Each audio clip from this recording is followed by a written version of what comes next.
Amém. Bom dia a todos mais uma vez. Deus é maravilhoso porque enquanto eu escutava os testemunhos, eu via muito da conexão com aquilo que Deus tinha me inclinado a estudar, a meditar para trazer para vocês, pensando nessa questão dos momentos de desespero, de sofrimento, momentos difíceis da nossa vida, né? E eu não consigo imaginar a situação do Henrique. Eu consigo, que eu vivi parecido, mas a situação dos irmãos aqui que estão conosco, eu não consigo imaginar, porque eu não vivi, mas eu entendo que deve ter sido algo muito duro, muito difícil viver esse momento de separação. Nós vivemos um tempo onde não adianta a gente fechar os olhos, pois é um tempo diferente, é um tempo de sofrimento. Não adianta nós querermos pintar o momento de outra forma, pois seria errado até, porque nós olhamos para fora e vemos tantas pessoas sofrendo, tantas pessoas desesperadas, tantas pessoas passando por situações complicadas. E eu comecei a olhar e meditar sobre como as pessoas tentam dar respostas sobre o questionamento que vem há anos na humanidade. Tanto a filosofia tenta explicar, a teologia tenta explicar, e tantas outras áreas tentam explicar, que é a questão do sofrimento. E não sou eu que vou explicar isso hoje, não está na minha alçada, tantos já tentaram explicar, mas eu queria que a gente olhasse para essa questão a partir do que Jesus fala sobre o sofrimento, do que o Jesus que nós tanto amamos e que tanto nos devotamos, nos ensina sobre o sofrimento. E as pessoas, em momentos de crise, elas tentam encontrar respostas, né, ou dar algum tipo de resposta. Há pessoas que falam que as crises e os desafios e os problemas e o sofrimento chegam a nós por causa da lei da retaliação.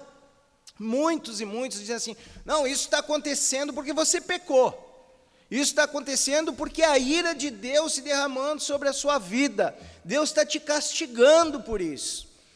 E algumas pessoas aceitam isso, pois entendem que é a ira de Deus, que é o castigo de Deus sobre as suas vidas.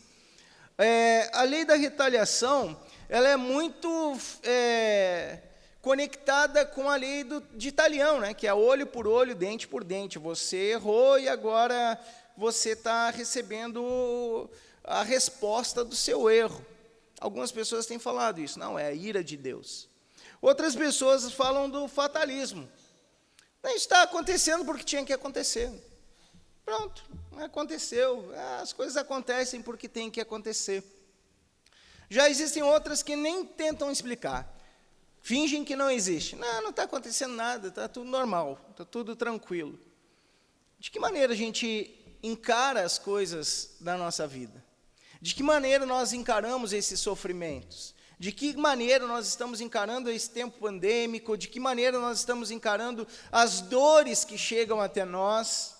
Sabe, a lei da retaliação, para mim, ela não serve, porque tem muita gente fazendo muita coisa ruim e errada, e não tem recebido, e não receberá, nessa vida que vivemos, a paga do seu mal. No final vão receber sim, a gente crê nisso, não existe céu sem inferno. Mas também essa ideia fatalista é uma ideia pobre, é uma ideia fraca de dizer, aconteceu porque tem que acontecer. É uma ideia de quem não quer refletir, não quer pensar, não quer buscar, o que Deus me fala sobre o sofrimento. E, por último, essa ideia de lavar as mãos é a pior de todas, fingir que não existe. Não quero falar sobre isso, vou fingir que não existe. É fechar os olhos e não ver que o sofrimento está ao nosso redor, o sofrimento atinge as nossas vidas.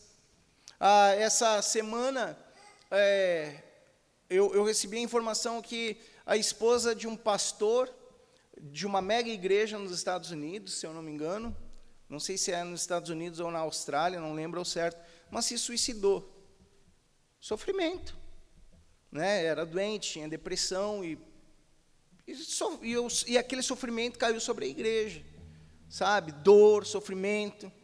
Aí a gente pode olhar para a dor do outro e tentar especular do porquê, mas a realidade, queridos, é que não nos é dado o direito de especular sobre a vida do outro, mas de refletir sobre a nossa própria vida e sobre as questões que nos cercam, de um mundo que é mau, de um mundo que sofre, de um mundo que está debaixo de uma desconexão com as coisas de Deus.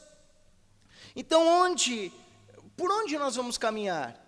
Essa questão é uma questão que sempre existiu, e eu queria que você abrisse seus olhos para um texto bem interessante, parece que foi escrito nesse tempo em que vivemos, que se encontra em Lucas capítulo 13, do verso 1 ao verso 5. Sabia que tinha aqui um texto onde nos mostra as news do dia, no tempo de Jesus, as notícias que estavam circulando através do povo, né? As pessoas estavam comentando sobre situações, sobre notícias do que estava acontecendo naquele momento. E diz assim, Lucas 13, de 1 a 5. Naquele momento estavam presentes algumas pessoas que lhe falaram dos galileus, cujo sangue Pilatos havia misturado com os sacrifícios que eles ofereciam. Jesus lhes respondeu: pensais que esses galileus, por terem sofrido essas coisas, eram mais pecadores que todos os outros? Eu vos digo que não. Antes, se não vos arrependerdes, todos vós também perecereis. Ou pensais que aqueles 18 sobre os quais a torre de Siloé caiu e os matou, eram mais culpados do que todos os outros habitantes de Jerusalém? Eu vos digo que não. Antes, se não vos arrependerdes, todos vós também perecereis. Amém? Muito interessante esse texto, porque Jesus ele estava escutando as notícias daquela época. Os comentaristas bíblicos falam que essas duas ocorrências eram algo de um impacto muito grande na sociedade. Havia um grupo de galileus que estavam oferecendo um sacrifício a Deus, estavam cultuando a Deus, e os soldados romanos simplesmente chegaram lá a mandato de Pilatos e mataram esses homens que ofereciam esse sacrifício e misturaram o sangue desses homens com o sangue do sacrifício, que vocês sabem que o sacrifício naquele tempo era matar um animal, né, no templo em decorrência, como de uma maneira substitutiva sobre seus próprios pecados e suas próprias falhas. Então, isso aí era algo que abalou aquela sociedade naquele tempo. As pessoas estavam dentro do templo, e lá dentro do templo, os soldados romanos chegaram, mataram e fizeram uma abominação, que é misturar o sangue humano com o sangue dos animais. Então, aquilo ali era algo absurdo para aquela época. Então, as pessoas comentavam: o que aconteceu? Meu Deus do céu, essa notícia é trágica, isso é um negócio sem tamanho. Então, para o judeu daquele tempo, eles tinham uma ideia que se assemelha muito a muitas pessoas do nosso tempo. É uma ideia que se perpetuou, que é: se algo mal te acontece, é porque alguma coisa errada você fez. Se algo de mal aconteceu para a sua vida, então é um pecado. Então, para eles não conseguiam conectar a bondade de Deus, um Deus que era bom, com uma fatalidade da vida. Então, para eles começaram a dizer: não, eles eram pecadores, eles estavam lá no templo oferecendo um sacrifício a Deus, e chegou os soldados e mataram porque eles eram pecadores. E Jesus chega para eles e diz: não, eles não eram. Eles não eram piores que vocês. Então, Jesus nos fala algo interessante sobre essa questão, né? Que, primeiro, ele fala que o sofrimento não é uma punição vinda da parte de Deus. Primeira coisa que ele está dizendo aqui, olha, o sofrimento, a dor, as calamidades da vida não são fruto da parte de Deus. Nós vivemos em um mundo que está em desequilíbrio. Quando o pecado entra no mundo, o mundo entra em desequilíbrio, o mundo entra em colapso. As relações humanas, para pensar. Logo no começo, quando o pecado entra no mundo, a primeira coisa que dá é o homem se livrando da culpa e dizendo, não, é a mulher que tu me deu, Deus, a culpa é tua, tu me deu essa mulher aqui que fez eu errar. Logo depois, em sequência, um filho mata outro filho, e o mundo começa a entrar em um desequilíbrio. O pecado vai tomando proporções cada vez maiores na vida e em tudo que diz respeito ao mundo em que vivemos.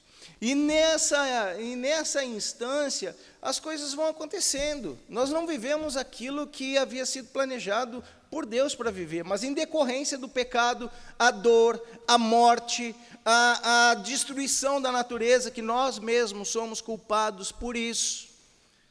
E diante dessas calamidades, Jesus ele nos fala, não, ele não é porque nós pecamos que coisas ruins acontecem conosco.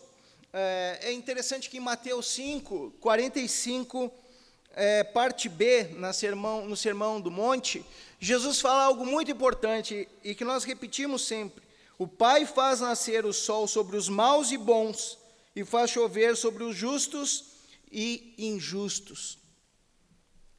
Sabe, Deus ele está agindo, ele age em amor para conosco. Porque sempre há esperança do arrependimento, Deus está nos dando a oportunidade de nos arrependermos, Deus está dando a oportunidade para o mundo de renovar suas vidas, de reconhecê-lo como Senhor e Mestre, de mudar suas atitudes. E ele faz chover. Quando chove, não chove só na horta de quem é bom, chove na horta do injusto, do mal, pois Deus não age com partidarismo. Quando eu era mais jovem, eu não sei se já contei essa história, eu fui fazer uma prova uma vez, não sabia nada nessa prova, nada, não estudei nada, mas eu tinha um trunfo na minha mão, uma música, que eu repetia quase como um mantra, e era assim, ó, Cristo, tu estudas para mim, Cristo, tu estudas para mim, mas não adiantou pedir que Cristo estudasse, não, porque eu não estudei, e não era porque eu era filho de Deus, que Deus ia me dar um privilégio frente aos outros, mas a gente pensa, né, a gente chega um concurso, alguma coisa, e a gente diz assim, Senhor, eu sou teu filho. Ah, Deus amado, eu sou teu filho, aqui eu estou com um monte de gente que não é teu filho, uns pecadores, então, Senhor, como eu sou teu filho, Senhor, tu vai abrir a porta para mim. Só que o pecador passou meses e meses estudando. O pecador se dedicou para o estudo, enquanto a gente não se dedicava. O pecador, ele se conectou com aquilo que ele precisava saber e sabia, e a gente muitas vezes não, e acha que Deus vai olhar e agir com injustiça em nosso favor, e Deus não age assim. Não estudou. Cristo não estuda para nós. Ele é tudo para nós, mas Ele não estuda para nós. Nós precisamos fazer a nossa parte. Um teólogo metodista, muito conhecido, Adam Clarke, ele tem um comentário bíblico, versículo por versículo da Bíblia, e ele fala algo interessante sobre esse texto. Ele diz assim, não há nada maior do que imitar Deus ao fazer o bem aos nossos inimigos. Não há nada maior do que imitar Deus ao fazer o bem aos nossos inimigos. Todas as Escrituras de Deus pronunciam a sentença de condenação aos vingativos, e esta sentença é escrita pelos raios do sol e com as gotas de chuva. E, de fato, por todas as coisas boas naturais, cujo uso Deus dá livremente aos seus inimigos. Se Deus não tivesse nos amado enquanto éramos seus inimigos, nunca poderíamos nos tornar seus filhos, e deixaremos de ser assim que deixarmos de imitá-lo. Ou seja, ele está dizendo assim, Deus não age assim, porque quando nós ainda éramos estranhos de Deus, inimigos de Deus, quando nós ainda vivíamos em pecado, vivíamos cegos pelo pecado, Deus já agia para com o bem em nossas vidas. E Ele não vai mudar. Então, se Ele agia com o bem nas nossas vidas naquele tempo, Ele vai continuar agindo com aqueles que a nossa justiça falha, porque a nossa justiça é muito falha, né? A nossa justiça é sempre o bem para quem? Para nós. O certo somos nós. E nós um dia estávamos errados e Deus nos deu a possibilidade e a capacidade de mudar. E hoje somos novas criaturas, amém? Então precisamos dar o direito do outro ser uma nova criatura no amanhã. O outro também pode mudar amanhã, como nós mudamos um dia. O outro também pode se arrepender do seu mal amanhã, como nós nos arrependemos um dia. Pois Deus não age para com o mal com o outro. Haverá...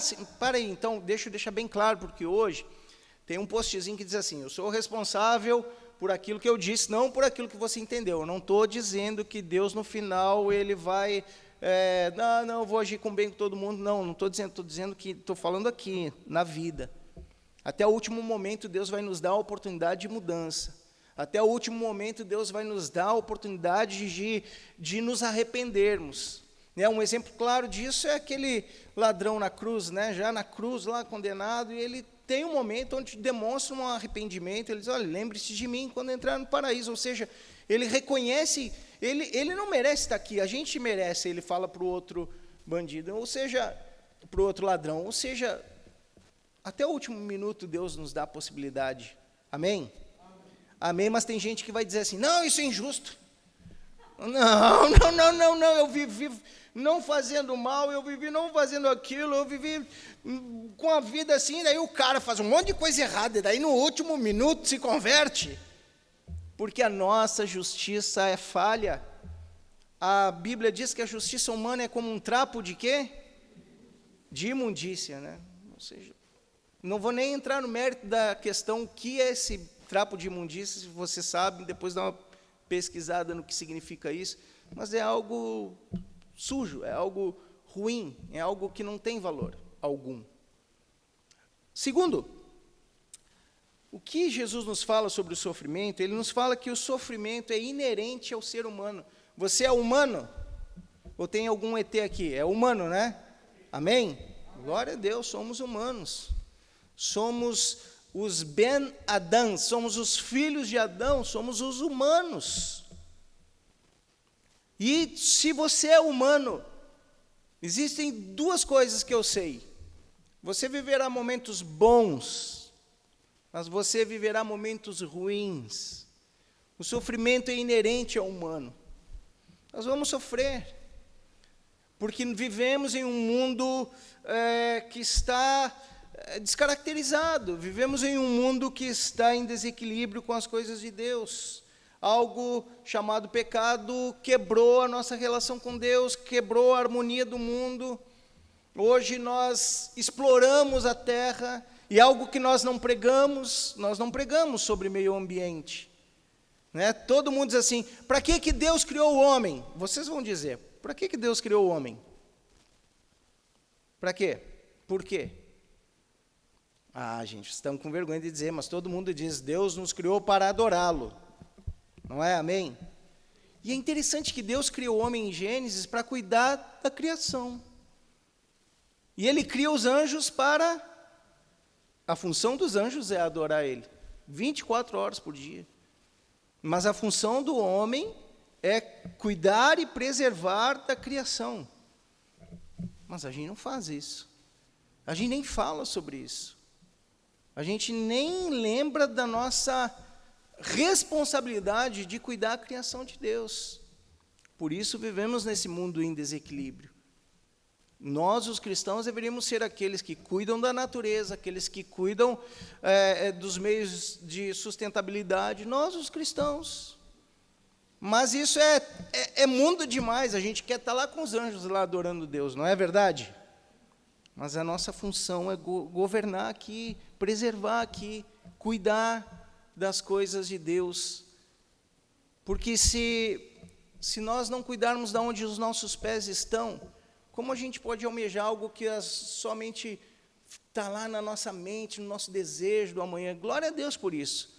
Seremos salvos, amém, graças a Deus. Mas Deus nos dá uma missão de cuidar essa criação bonita. A criação não é feia. Nós deturpamos a criação, nós deturpamos o mundo, nós exploramos o mundo, nós exploramos o nosso próximo, nós exaurimos todos os recursos que podemos, mas a nossa função é outra. A nossa função é cuidar das coisas que Deus fez.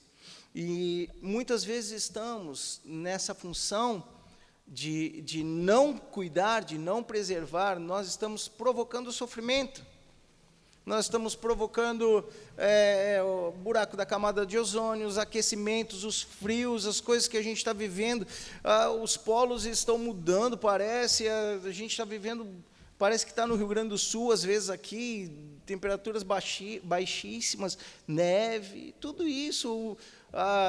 O apóstolo Paulo fala em Romanos, que 8:19, que toda a criação aguarda com expectativa a volta do Senhor para obterem a libertação desse cativeiro de degeneração.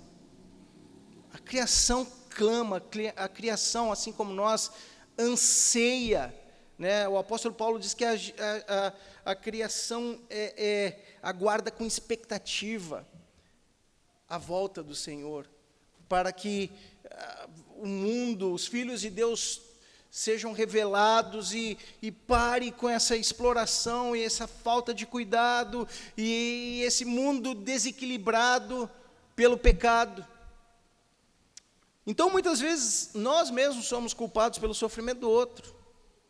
Muitas vezes, nós exploramos, nós tiramos vantagem, e dizemos assim, nossa, que mundo de sofrimento, mas a gente está contribuindo para que o mundo de alguém seja sofrido. João 16:33, Jesus fala, eu tenho dito essas coisas para que tenham paz em mim.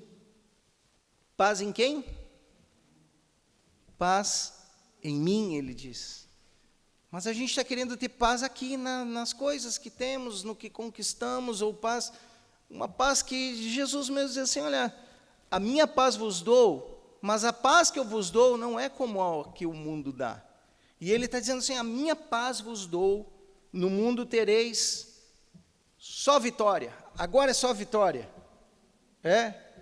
No mundo tereis aflições. Uma das últimas palavras na sua oração sacerdotal, preparando para a missão, ele diz assim, olha, no mundo tereis aflições, mas tende bom ânimo, eu venci o mundo. Essa palavra aflição, no original grego, ela tem o sentido de pressionar, esmagar. O mundo nos pressiona, o mundo nos esmaga. Sabe, quando a gente vai fazer um suco de laranja, que a gente extrai tudo daquela laranja, espreme ela e tira até ficar branquinho, se puder, tira o branquinho também. A aflição é isso. A aflição nos oprime, nos espreme, nos esmaga. Ela nos deixa totalmente à mercê daquela situação. E Jesus, ele diz, olha, o mundo quer esmagar, quer comprimir você, o mundo quer exaurir você, mas tem de bom ânimo, e esse bom ânimo tem a ver com alegria. A palavra ânimo tem a ver com busque essa alegria, não perca a alegria. Não perca aquilo que te dá vida. Uma pessoa desanimada, desmotivada, é uma pessoa que existe, mas não vive. E a gente precisa viver essa experiência de entender que as aflições da vida não se comparam com aquilo que Deus tem para nós. Então, olhemos para essas aflições e continuamos em frente. Não tentando, como eles aqui, não, a aflição é por causa do fulano. Não, ele fez assim porque o errado é sempre o outro. E aqui, historicamente, eu vejo que as pessoas estavam tentando colocar a culpa de uma torre. A torre de Siloé caiu, matou 18, imagina. Naquele tempo, morrer 18 pessoas num acidente desse era uma catástrofe sem tamanho. Mas aí eles dizem, não, mas se caiu e eles estavam passando ali, alguma coisa de ruim eles fizeram. Gente, a gente tem que tirar esse pensamento da nossa cabeça. A gente tem que, sabe, as pessoas têm que tirar essa ideia de que, não, se algo aconteceu de ruim é porque mereceram. Né? Gente, por último,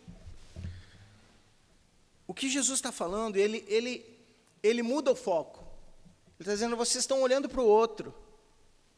Vocês estão olhando as catástrofes e o sofrimento na perspectiva do merecimento do outro. E ele diz assim, olha, vai acontecer o mesmo com vocês se vocês não se arrependerem. E ele muda, ele traz para a gente. Ele diz, não olha para o outro, mas olha para você, para a necessidade de arrependimento, para a necessidade de mudança, para a necessidade de se tornar alguém melhor, para a necessidade de se reconhecer e ver em você coisas que precisam da presença de Deus, do tratamento de Deus e da mudança de Deus. E deixa eu te falar uma coisa, todos nós precisamos mudar, ninguém está pronto. Nós estamos em obras. E Deus precisa continuar, e Ele quer continuar, mas às vezes essa continuação desse trabalho em nossas vidas depende da nossa abertura para Ele. Todo sofrimento é uma oportunidade de mudar. Sabe, há uma frase de um psiquiatra alemão, Karl Theodor Jaspers, e ele fala assim, presta atenção nessa frase, o sofrimento é tão inerente ao ser humano que, eventualmente, o não sofrer pode ser uma doença. E há estados psíquicos doentios nos quais o homem, exatamente por não sofrer, sofre. Quem diz que não sofre, quem diz que não está sofrendo, quem diz que está sempre bem, que nunca tem nada acontecendo, essa pessoa tem uma distorção da realidade. Pois o mundo é de sofrimento. Claro que quando eu estou falando em sofrimento, eu não estou dizendo, existem proporções de sofrimento na nossa vida. Mas há dores na vida. Há dificuldades na vida. E essa negação do sofrimento, ela não produz bem para nós.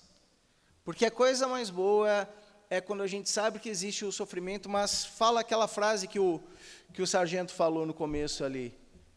Né? Alguém lembra da primeira frase que ele disse, do versículo que ele disse? Qual foi o primeiro versículo que você sempre fala, e eu há 20 anos não escutava você falando essa palavra? Quem será contra nós? Quando eu vejo isso, eu penso assim, Deus está no meu lado mesmo no sofrimento. Há sofrimento?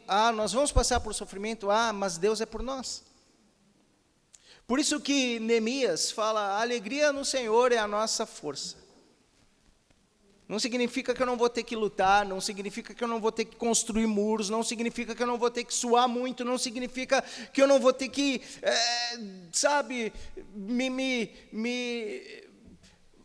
me cansar diante das circunstâncias da vida, batalhar, não significa, mas significa que eu sei que Ele está do meu lado, e isso me fortalece.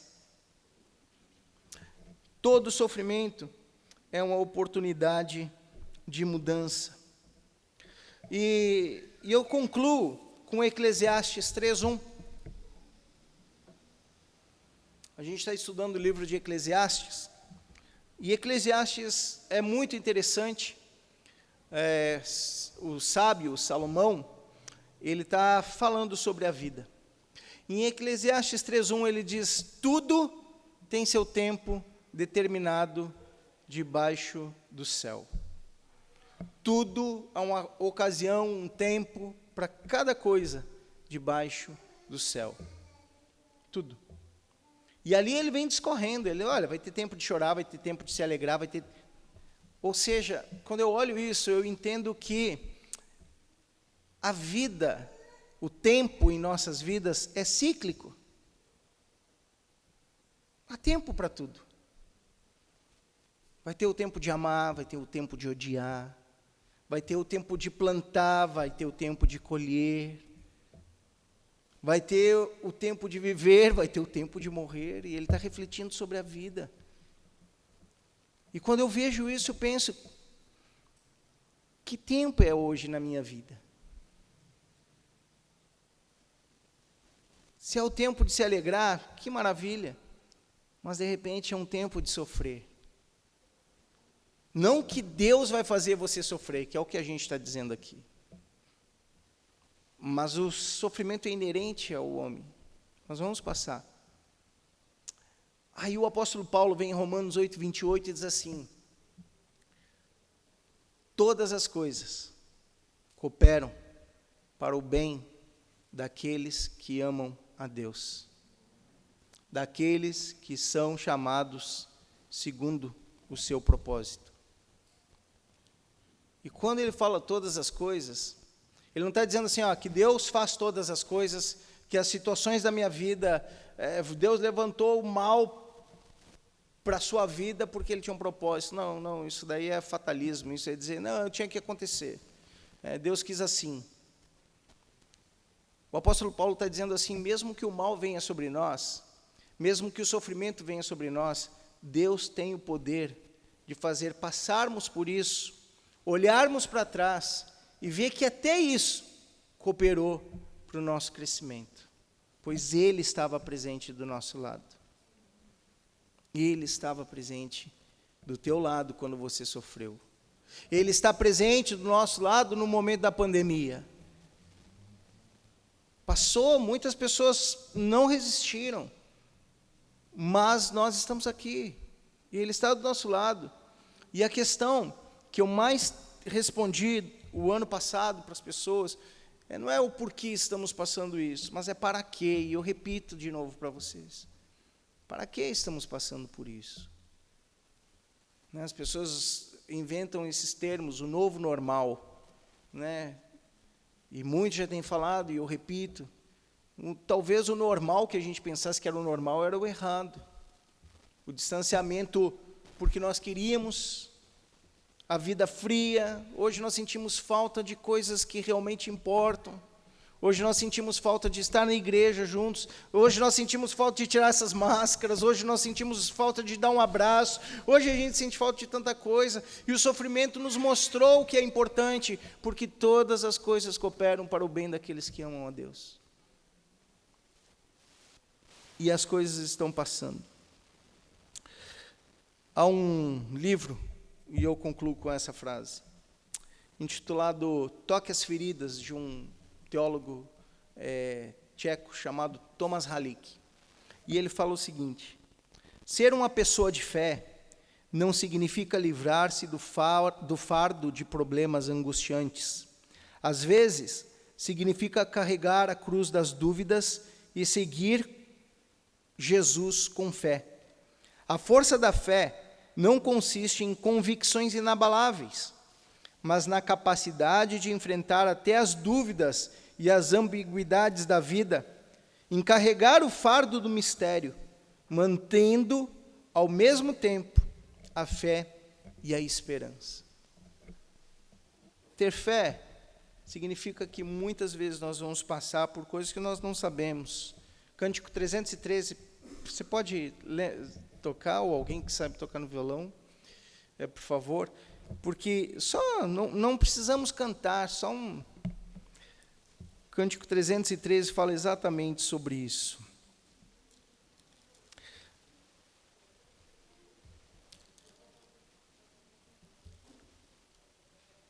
Se eu não entendo tantas coisas que se passam, em Deus confio e obedeço a sua lei. A minha fé em Deus é o que supera tudo, pois eu seguro estou em suas mãos. Eu acho fantástico isso. Eu acho que fecha muito com o que a gente está refletindo. Se eu não entendo, nem tudo a gente vai entender, mas a gente quer dar a palavra final para tudo. E Jesus está dizendo assim, olha, as coisas acontecem porque algumas coisas vão acontecer, mas mesmo que elas aconteçam, Ele está do nosso lado. Mesmo que caia uma torre, Ele está dizendo, olha, vocês têm que olhar, no final Jesus está dizendo assim, olhem essas coisas, não tentando ver que o outro merece, ou tentando achar uma resposta para o sofrimento do outro, mas olhe os sofrimentos da vida, olhe a dor do outro, pensando, olha, poderia ser você. Então, ao invés de olhar para o outro, olhe para você, que Jesus está dizendo assim, porque logo mais pode ser você. Então, arrependa-se, mude a vida, mude a mente, mude os caminhos, mude a maneira de vida. E eu tenho falado muito isso, desacelere. Em alguns momentos o desacelerar é algo positivo para a nossa vida. Continuar com fé, seguros nas mãos de Deus. Cantemos. Se nessa manhã, enquanto a gente escuta essa melodia, você quiser ter um momento de consagração, se essa palavra falou com você de alguma maneira, eu quero te convidar a ficar em pé, no seu lugar mesmo. E eu gostaria de terminar orando por você.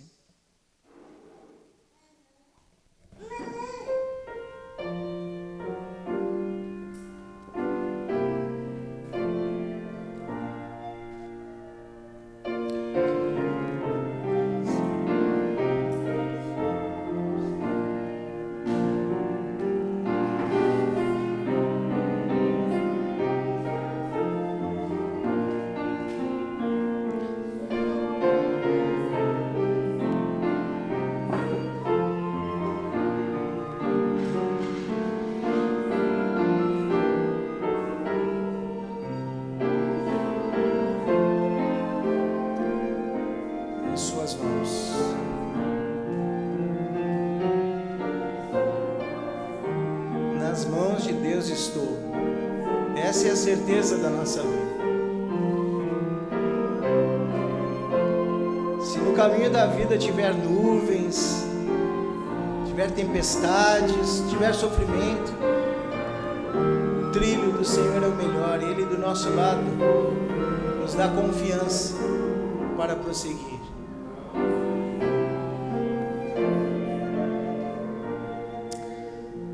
Nessa manhã, você tem recebido da parte de Deus algo que tem feito diferença, algo que você sente que é por um momento que você vive. Eu quero te convidar a ficar em pé nesse momento e se colocar nas mãos de Deus. O Senhor está dizendo, olha, esse sofrimento, essas situações, elas vão acontecer, mas se você estiver nas minhas mãos, as coisas serão, não que elas não irão existir, mas serão diferentes. Senhor, eu quero orar pelas pessoas que têm se colocado em pé, pessoas que nessa manhã, ao escutar essa palavra, escutar a Tua voz, a refletir sobre aquilo que Tu tinha para nós, elas entendem que mesmo nas coisas que nós não temos poder na vida, mesmo diante das circunstâncias difíceis, as coisas que às vezes nos preocupam, que nos atingem, os dias ruins, as tempestades, os sofrimentos, mesmo em meio a tudo isso, Tu está do nosso lado. Talvez, Senhor, seja isso que Davi queria nos ensinar no Salmo 23, quando ele diz que ainda que ande pelo vale da sombra da morte, não temerei mal algum, pois Tu estás comigo. Não significa que ele não tinha que passar pelo vale, não significa que Tu o livraria do vale, mas significa que Tu estaria junto, e isso faria toda a diferença. Então, Deus, que nessa manhã Tu renove a nossa fé, que nós saiamos daqui certos e convictos que estamos em Tuas mãos, Pai, que estamos nas Tuas mãos, e a nossa fé em Ti é o que nos ajuda a superar tudo, a passar por cima, sempre olhando para Ti, sempre na convicção de que Tu estás do nosso lado. Obrigado porque Tu não nos abandonou à mercê da vida, pelo contrário, Tu nos diz: olha, o mundo é um lugar de aflições, no mundo tereis aflições, mas não perde o ânimo, não perde o ânimo, aquele que venceu o mundo está do nosso lado, aquele que venceu as aflições do mundo, nos promete estar do nosso lado até o fim, até a consumação dos séculos. Obrigado pela Tua palavra, obrigado por esse encontro, que não teria sentido algum se nós não nos encontrássemos em primeiro lugar contigo, mas é tão bom porque nós nos encontramos contigo, nos encontramos com a Tua palavra e nos encontramos com aqueles a quem amamos. Por isso esse lugar e mais do que nunca, nesse tempo pandêmico, nós entendemos que a igreja, a casa de Deus, o corpo do exército de salvação, o salão, seja lá o lugar de reunião, mais forte fica por essa palavra, o lugar da reunião, pois é onde nós nos reunimos, onde nós voltamos, onde nós nos reencontramos, onde nós nos fortalecemos e onde nós valorizamos a presença do outro. Obrigado, Senhor. Obrigado pelo Teu amor. E a gente não entende tantas coisas que se passam. Nós confiamos que essa semana que começa, independente do que venhamos a enfrentar, nós estaremos em Tuas mãos. Essa é a certeza que temos. Oramos a Ti agradecidos no nome de Jesus. Que a graça do nosso Senhor e Salvador, Jesus Cristo, o amor de Deus o Pai e a comunhão do Espírito Santo seja com todos, hoje e para todos sempre. Amém. Amém. Que Deus os abençoe e lhes conceda uma semana repleta da graça e do cuidado de Deus. Uma boa semana a todos.